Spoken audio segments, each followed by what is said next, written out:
I think that it's important that as we go through this process, we make it as rational and as clear as possible. So people understand that as they're paying gas tax, that it would be good for that gas tax to go into transportation infrastructure. I actually said in my remarks that there will be new revenue tools, and those will be in the budget. Today I was talking about the repurposed revenue, but we will be bringing in new revenue tools. Well, there's nothing like making a major speech with little to say or don't give the details, but transit is perhaps the number one issue facing the province of Ontario, aside from jobs. But transit is the one that everybody's talking about. We're talking about traffic congestion. We need downtown relief line in Toronto to get people moving. So now the Liberals want to rewrite the transit plans. What do they mean? How are they going to do that? Let's bring in our friend and news editor at Huffington Post, Michael Boland. Good to see you. Thanks for having me. You must have been away because you've got a very nice, healthy glow to you. You're very tan. Yeah, I had a good trip to California, so I'm feeling good for you, because now you get to suffer with the rest of us as far as the snow again here in Ontario. But speaking of suffering, we are constantly talking about how much congestion we have on the roads. I take the subway every day here in Toronto, Michael, and I feel like I'm suffering on a daily basis. You're squished in there like sardines. And now we have the Premier.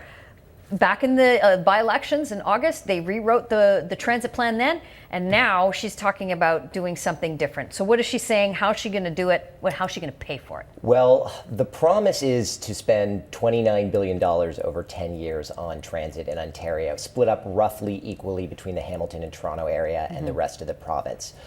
As for how they're going to pay for it, they've said that they're going to move over some HST and gas tax revenue to pay for this, but that's just going to leave a hole in the budget, so it's not really an explanation. As for the rest, they've said green bonds, which effectively means they're going to borrow money. Of course. And some unannounced other revenue-generating measures, which we should see in the budget, which is expected in early May. And so we could probably fill in some of those gaps. We would probably see the increase in the corporate taxes, and we will likely see an increase on those who earn $150,000 or more in this province. We'll see an income tax hike there. And so those are a couple of measures, but that isn't nearly enough. What we're talking about here is Metrolinx, which is the transportation agency of the provincial government. They're required to have a harmonious transportation plan for the GTHA, but they're really picking Toronto as the winner in all this. That's how I see this. They're looking at over $15 billion just for the city of Toronto alone. I get that there's political ramifications. The Liberals do well in Toronto. They don't do so well in the 905. So is this part of what we're seeing here? Well, I mean, certainly there's some politics over the amount of money going to Toronto. I mean, in her announcement, Wynne specifically said that the money that's going to the rest of the province is from the rest of the province, and the money going to Toronto is going to the rest of Toronto, which I think is just a really absurd thing to say, to imagine that somehow only Toronto's tax dollars go to Toronto when in fact they go to pay for lots of things in the rest of Ontario and vice versa. So I thought that was a pretty disingenuous thing to say. As for the amount of money, it's hard for me to say. I think that Toronto faces massive transit challenges. It's the largest city in the country, and we definitely need to see expansion of roads and public transit in Toronto. So, it may not be popular, though. Toronto isn't the most popular place in the rest of Ontario or in the rest of the country. So I can see why Wynne would at least want to distance herself from making it seem like a Toronto-centric plan. Yeah, but I think the fact is, this is where, for anybody watching us in Saskatchewan or watching us in Quebec, I mean, you come here, we want to get around efficiently. We want to get around effectively.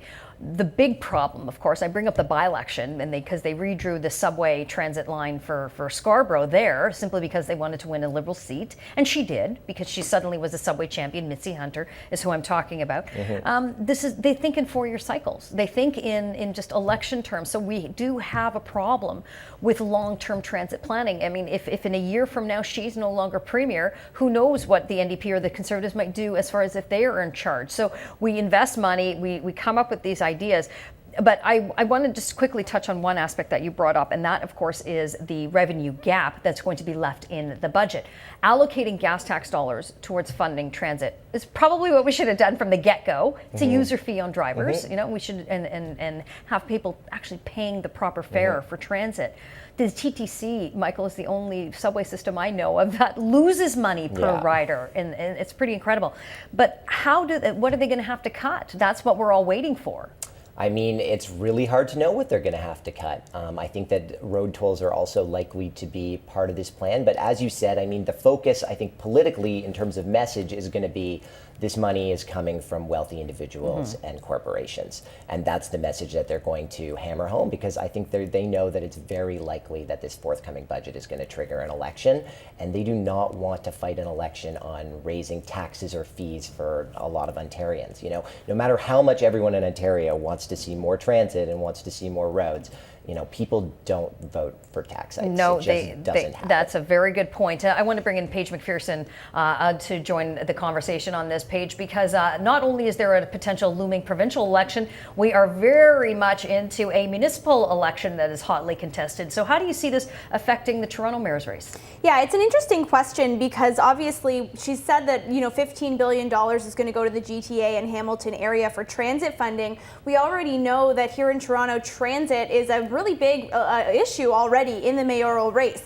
One of the mayoral candidates, John Tory, has said, that's him right there, he said that he is pretty much trying to make his wedge issue, I think, transit. But not only just transit in the city of Toronto and freeing up the commuters downtown, but also I think being able to work with other levels of government, which I think is there's a big implication there that Olivia Chow, being NDP, you know, probably not going to be able to work with the provincial government as well. And then Rob Ford, obviously, Wynne and Rob Ford are no friends. So that might be difficult for them to work together as well. So what this means, if Wynne is already putting money into this kind of transportation, a lot of it concentrated into Toronto, that could mean, you know, John Tory could possibly lose his little wedge issue in the election. If the money's already going to be there, he doesn't have to negotiate for it. Could definitely have political implications at the provincial level, but the municipal level as well. All right, thanks very much, Paige. Appreciate you weighing in on this. And thank you to you, Michael Boland, news editor at Huffington Post, and joining us here in studio.